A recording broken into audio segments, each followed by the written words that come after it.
We have to obtain the matrix A, which is a second order matrix, 2 cross 2. The order is 2 cross 2 and its general term, that is aij, is given as I minus 2j the whole square divided by 2.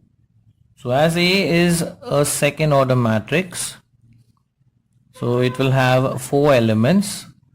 So the elements would be A11, A12, A21 and A22, right? So we have prepared the position matrix and now we obtain the element at each of the given positions using this given relationship. So Aij is I minus 2j the whole square upon 2. So A11 would be equal to 1 minus 2 times 1 the whole square divided by 2. So that will be 1 minus, now 2 ones is 2, the whole square divided by 2. Now 1 minus 2 is minus 1. So minus 1 square divided by 2. So the first element is half. Next is A12.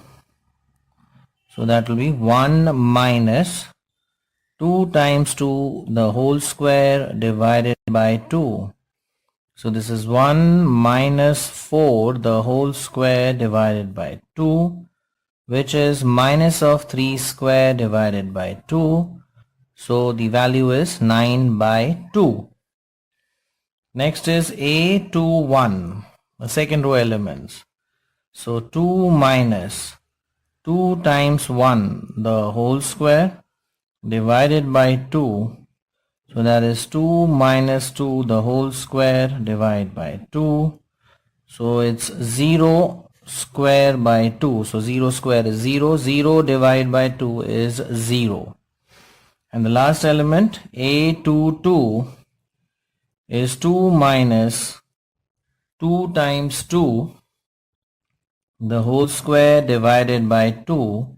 So we have 2 minus 4 the whole square divided by 2, which is minus 2 square by 2. Now minus 2 square is 4. 4 by 2 is 2. So therefore the required matrix A contains the elements 1 by 2, 9 by 2, 0 and 2. So this is how you obtain the matrix A.